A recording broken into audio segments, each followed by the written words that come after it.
Focus చేయాల్సింది వాటి మీదనా లేకుంటే కేసీఆర్ మీదనా? ఇప్పుడు కేసీఆర్ ఏ తప్పు చేసిండో రేవంత్ రెడ్డి ఆ తప్పు చేయకూడదని మనం కోరుకుంటున్నాం.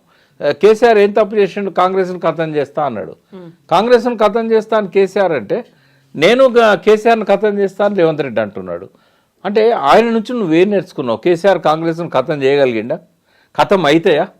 ఆ పార్టీని విలీనం చేసుకున్నా కూడా లెజిస్లేచర్ పార్టీని 4 నెలల్లో మళ్ళీ రైజ్ అయింది కదా ఆ పార్టీ. నువ్వే సాక్ష్యం కదా. మరి నువ్వు కేసీఆర్ను ఖతం చేయగలుగుతావా? చేస్తావా? కేసీఆర్ను ఒకవేళ నువ్వు 200 ఏళ్ళు ఎనుకో నడిపిండు, 1000 ఏళ్ళు ఎనుకో నడిపిండు అని నువ్వు చెప్పొచ్చు. కానీ ప్రజల మైండ్లో కేసీఆర్ చేసిన అభివృద్ధి ఉంది. ఆయన తప్పులను ప్రజలు క్షమించలేదు. ఆయన కొన్ని తప్పులు చేసిండు కేసీఆర్. అహంకారం అన్నారు, ఉద్యమకారణం పట్టించుకోలేదన్నారు, ద్రోహులను తెలంగాణ ద్రోహులకు గొప్ప పదవులు ఇచ్చాడని చెప్పారు. ఇవన్నీ కూడా ప్రజలు క్షమించలేదు కేసీఆర్ను. ఆయన బుద్ధి చెప్పారు, ఓడించారు. బట్ నీ పరిస్థితి, నువ్వు కేసీఆర్ కంటే గొప్ప పేరు ప్రఖ్యాతులున్న వ్యక్తివి కానే కాదు. కొత్తగా వచ్చినావు, చిన్న స్థాయి నుంచి ఎదిగినావు. నువ్వు ఆయన నుంచి నేర్చుకోవాల్సింది ఏంటిది? అట్లా ఖతం అయితే ఆ పార్టీలు, అట్లా వ్యక్తిత్వాలు ఖతం అవుతాయా? కేసీఆర్ ఒక లెజెండ్. తెలంగాణ విషయంలో ఎవ్వరు ఏమన్నా కూడా ఆ క్రెడిబిలిటీ కేసీఆర్కే కదా ఇవ్వాల్సింది. సోనియా గాంధీ ఇవ్వచ్చు, బీజేపీ సపోర్ట్ చేయొచ్చు. కానీ కేసీఆర్ అనేవాడు ఉద్యమాన్ని మొదలుపెట్టకపోతే, ప్రజల లోపల భావజాల వ్యాప్తి చేయకపోయి ఉంటే, శాంతియుతంగా దాన్ని 14 ఏళ్ళు నడపకపోయి ఉంటే వీళ్ళందరూ ఎందుకు సపోర్ట్ చేసేవాళ్ళు? ఎందుకు ఇచ్చేవాళ్ళు? అంటే అటువంటి ఒక లెజెండ్ను ఖతం చేయడం సాధ్యమవుతుందా? అంటే అది పిచ్చి ఆలోచన కాదా? ఇటువంటి వాటితో పేపర్లలో హెడ్డింగులు నింపడం, ఇటువంటి వాటితో మీడియాలో సెన్సిటైజ్ చేయడం, అసలు విషయాన్ని పక్కదారి పట్టేయడం. ఆయనకు తెలిసిన విద్య ఏంటంటే డైవర్షన్ పాలిటిక్స్. మరి ఈ రకంగా ఆయన పరిపాలన ఉంటే ఎన్ని రోజులు ఉంటాడు ఆయన? నేనే అన్నాను ఒకసారి మీ ఛానల్లో, రేవంత్ రెడ్డి రైజ్ అయ్యే మనస్తత్వం ఉన్నాడు, పరిస్థితికి తగ్గట్టుగా ఎదుగుతాడు, 10 years ఉన్నా ఆశ్చర్యపోనక్కర్లేదు అన్నాను. ఇంకా 10 months ఉంటాడు అనేది నాకు సంశయం. పరిస్థితి అట్లా ఉన్నది ఇప్పుడు. సో కేసీఆర్ని కేటీఆర్తోనే అడ్డు తొలగించుకున్నాము, ఇప్పుడు బావమరిదితో అడ్డు తొలగించుకుంటాం, ఆ తర్వాత హరీష్ని ఏం చేయాలో మాకు తెలుసు అనేటువంటి ఈ స్టేట్మెంట్లు కూడా. అంటే ఇప్పుడు కాంగ్రెస్లో సమర్థులైన నాయకులు 1-2-3 ఉండొచ్చు, కానీ టీఆర్ఎస్లో చాలామంది ఉన్నారు. ఒక్క వ్యక్తిత్వాన్ని నువ్వు ఖతం చేయాలనుకుంటే ఇంకొక వ్యక్తిత్వం రైజ్ అవుతుంది. అక్కడ ప్రాబ్లం ఏం లేదు వాళ్ళకి, పార్టీకి కానీ అక్కడ ఉన్న నాయకులకు కానీ. అది సాధ్యం కూడా కాదు ఆయనకి. రోజు రోజుకు పతనం అవుతున్నది రేవంత్ రెడ్డి, రోజు రోజుకు సింపతి పెరుగుతున్నది కేసీఆర్ మీద. ఆయన బయటికి రాకపోయినా కూడా కొండంత సింపతిని ఇప్పటికే గెయిన్ చేసుకున్నాడు. ఇంకో 2 ఏళ్ళు రాకపోయినా కూడా ఆయనకు వచ్చే నష్టం. మీరు ఇప్పుడు ఒక మాట అన్నారు, రేవంత్ రెడ్డి ఇంకో 10 నెలలు ఉంటారా లేదా అనేది డౌట్ వస్తోంది అనేది. ఎందుకని నిన్నటి నుంచి సోషల్ మీడియాలో నెక్స్ట్ సీఎం ఉత్తమ్ కుమార్ రెడ్డి అనేది సోషల్ మీడియాలో సర్క్యులేట్ అవుతుంది అంత వైరల్గా? అంటే ఫస్టే ఉత్తమ్ కుమార్ రెడ్డి పేరు ఉందమ్మా, ఆయనకు ఇస్తే బాగుండు. ఎందుకంటే ఆయనంత లాయల్గా సోనియా రాహుల్ కుటుంబానికి ఇంకొకరు ఎవరు లేరు తెలంగాణలో. కాబట్టి ఈ లాయల్టీ అనేది ఎప్పుడు కూడా పార్టీలలో ప్రధాన అంశంగా ఉంటుంది. కాబట్టి ఆయన పేరే ముందు వచ్చింది. బట్ ఉత్తమ్లో మైనస్ పాయింట్ ఏంటంటే ఆయన కరప్టెడ్ కాదు. రెండవది, ఎవరిని బలవంతం చేసి పార్టీ కోసం ఫండ్స్ అడిగే మనిషి కాదు. ఎలక్షన్స్ వచ్చినప్పుడు ఇతర రాష్ట్రాలలో ఆ పార్టీకి చాలా ఫండ్స్ అవసరం ఉంటాయి. ఇప్పుడు మొన్న హర్యానా ఎలక్షన్ అయింది, జమ్మూ కాశ్మీర్ అయింది, ఇప్పుడు మహారాష్ట్ర, జార్ఖండ్, ఢిల్లీ ఇవి కాబోతున్నాయి. అయితే ఈ ఎలక్షన్స్లలో ఫండింగ్ అనేది చాలా చాలా ఇంపార్టెంట్. అది రేవంత్ రెడ్డి చేయగలుగుతాడు. కాబట్టి ఈ ఎలక్షన్స్ అయ్యేదాకా ఆ రేవంత్ రెడ్డిని ఆ రకంగా ఉపయోగించుకొని, ఈయన కాంగ్రెస్ పార్టీకి ఈయన పాలనా విధానం కావచ్చు, ఈయన ఆలోచన ధోరణి కావచ్చు, రోజు రోజుకు నష్టం చేస్తున్నది అనేది వాళ్ళకున్న రిపోర్టు. ఎవ్రీడే రిపోర్ట్స్ పోతుంటాయి. వాళ్ళకు ఉండే నెట్వర్క్ వాళ్ళకు ఉంటుంది, ఇండిపెండెంట్ నెట్వర్క్ ఉంటుంది. అసమ్మతివాదులు కూడా రిపోర్ట్స్ పంపిస్తూ ఉంటారు. రెండింటిని బేరేజ్ వేసుకొని చూసినప్పుడు ఏంటంటే, రాబోయే రోజుల్లో మున్సిపల్ ఎన్నికలున్నాయి, లోకల్ బాడీస్ ఎన్నికలున్నాయి. పార్టీ కింద నుంచి మనం పటిష్టం చేయాలి. బట్ ఈయన చేస్తున్న పద్ధతి చూస్తే డైల్యూట్ అవుతున్నది. హైదరాబాద్లో అసలే పార్టీ బలహీనంగా ఉంది. ఇక్కడ ఎమ్మెల్యే సీట్ ఒక్కడు కూడా రాలేదు వాళ్ళకి. అవుట్స్కట్స్లో ఒక మల్లెడ్డి రంగారెడ్డి తప్ప, అది కూడా ఆయన వ్యక్తిగత ఇమేజ్తో 3 సార్లు ఓడిపోయిండు, 2 సార్లు. ఆయనకున్న లాస్ట్ టైం కూడా కేవలం 200-300 ఓట్లతో పోయిండు. ఆ సింపతితో మల్లెడ్డి రంగారెడ్డి గెలిపించారు. పార్టీ మీద సింపతి కాదు అది.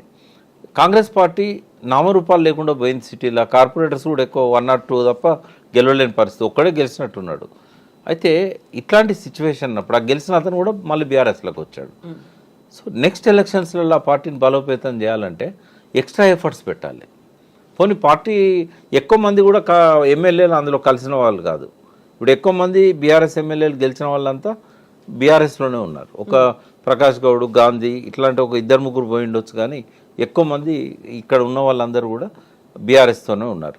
ఈ సిచ్యువేషన్లో హైదరాబాద్ మేయర్ టార్గెట్ చేసినప్పుడు ఎట్లా వస్తుంది మేయర్, కార్పొరేటర్స్ ఎట్లా గెలుస్తారు అంటే ఇదంతా చూసినప్పుడు ఏంటంటే పార్టీకి కొంచెం ఆలోచనలు మొదలైనవి.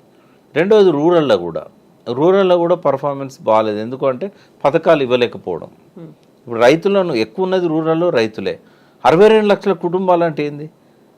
నువ్వు రైతు బంధు చేయకపోతే వాళ్ళు ఓట్లు వేస్తారా? అంత కేసీఆర్ బెటర్, 5,000 ఇచ్చినా కూడా టైంకి ఇచ్చిండు అని అంటారు కదా. ఆయన బాధలేందో ఆయన పడ్డాడు. మళ్ళీ పోనీ అప్పులు చేయకుంటే ఏమైనా ఉన్నాడా? ఇప్పటికి 80,000 కోట్లు అప్పు అయింది. కేసీఆర్ని అప్పుల పాలు చేసిండు, అప్పుల కుప్ప చేసిండు అని తిట్టాడు. ఇదే రేషియోలో ఆయన అప్పులు చేసుకుంటూ పోతే ఆయన 6 లక్షల కోట్లు చేస్తే 10 లక్షల కోట్లు చేయాల్సి వస్తుంది. ఆయన ఏమో అప్పులు చేసి ఆయన డెవలప్మెంట్ యాక్టివిటీస్ మీద పెట్టాడు. ఈయన అప్పులు చేసి పథకాలకు డబ్బులు ఇస్తున్నాడు. అంటే ఆయన చేసిన దానివల్లనేమో రెవెన్యూ పెరిగింది. 50,000 కోట్ల రాబడి నుంచి 150,000 కోట్లకు పోయింది రాష్ట్ర బడ్జెట్.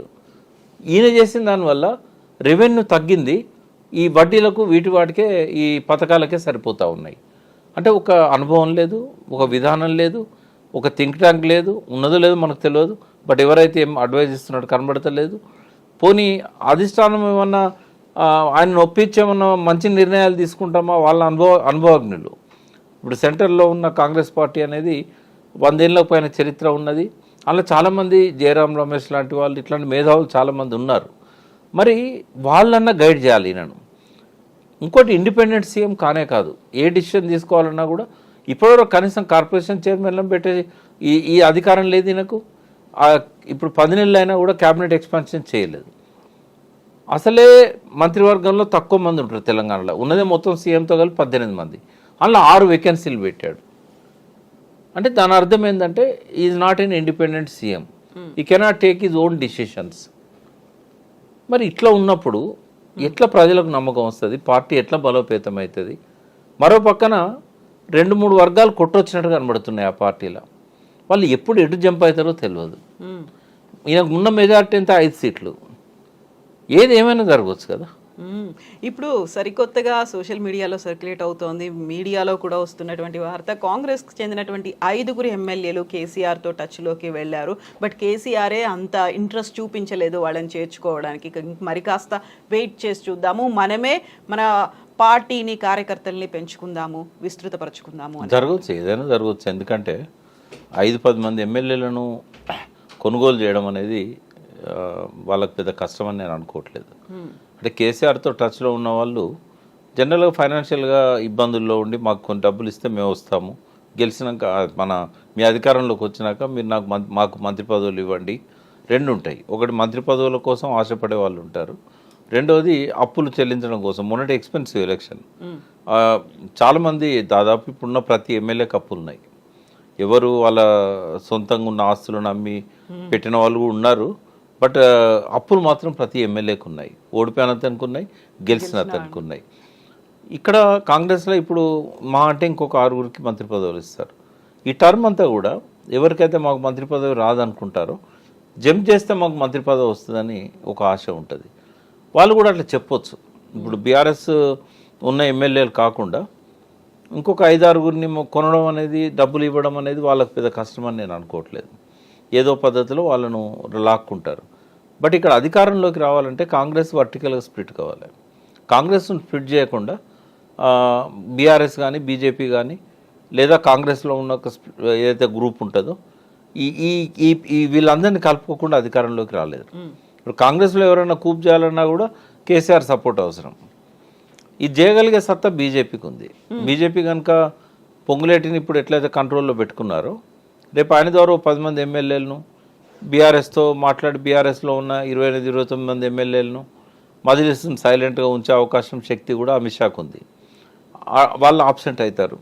119లో 7 ఆబ్సెంట్ అవుతారు, 112 ఉంటారు. 112 మ్యాజిక్ ఫిగర్ అయింది 56, 57. 57 మంది ఎమ్మెల్యేలను కూడగట్టడం బీజేపీ కష్టమని నేను అనుకోవట్లేదు. కాబట్టి ఏదైనా జరగవచ్చు. ఒకవేళ కాంగ్రెస్ ఇంటాక్ట్గా ఉన్నా కూడా రేవంత్ రెడ్డిని తప్పించి ఇంకొక వ్యక్తిని కూడా సీఎం చేసే అవకాశం ఉంటుంది. కాబట్టి అస్థిరత ఉంది, రాజకీయ అస్థిరత తెలంగాణలో ఉంది. కాంగ్రెస్ పార్టీలో ఉందా, ఓవరాల్గా తెలంగాణ రాజకీయాల్లో? ఓవరాల్గా ఉంది. అవకాశం వస్తే బీఆర్ఎస్ అధికారంలో ఇంకొకరిని ఎంకరేజ్ చేయడానికి ఎప్పుడు సిద్ధంగా ఉంటుంది. ఎందుకంటే రేవంత్ రెడ్డిని వాళ్ళు టాలరేట్ చేయరు. అది బట్ ఏదైనా ఇంకాస్త సమయం తీసుకుంటారా? ఎవరైనా సమయం కోసం వెయిట్ చేస్తున్నారు. ఎందుకంటే ఆయన పూర్తిగా ప్రజల లోపల పల్సనయ్యేదాకా ఎవరు ధైర్యం చేయరు. అది వాళ్ళకి మంచిది కూడా కాదు. అప్పుడు సింపతి వస్తుంది రేవంత్ రెడ్డికి. ఒకవేళ ఆయన పూర్తిగా పల్సనయ్యేదాకా వెయిట్ చేయకపోతే సింపతి ఆయన వైపోతుంది. కాబట్టి ఇంకో 1 year వెయిట్ చేస్తారేమో, లేదా 5-6 నెలలు వెయిట్ చేయవచ్చు. లేదా కాంగ్రెస్లో ఏమన్నా జరగాలనుకుంటే ఈ అసెంబ్లీ ఎన్నికల తర్వాత వాళ్ళు కూడా మార్చవచ్చు. సో ఈలోపు మరి కేసీఆర్ మీద వీళ్ళు రేవంత్ రెడ్డి చెప్పినట్టుగా ఆయనని పేరుని నామరూపాలు లేకుండా చేయడం, సంవత్సరంలో ఆయన మర్చిపోయేలా చేయడం. ఇప్పుడు 2 అనుభవాలున్నాయమ్మా రేవంత్ రెడ్డికి. ఒకటేమో కాంగ్రెస్ నామరూపాలు చేయాలనుకున్న కేసీఆర్కు చెక్ పెట్టి కాంగ్రెస్ అధికారంలోకి వచ్చింది.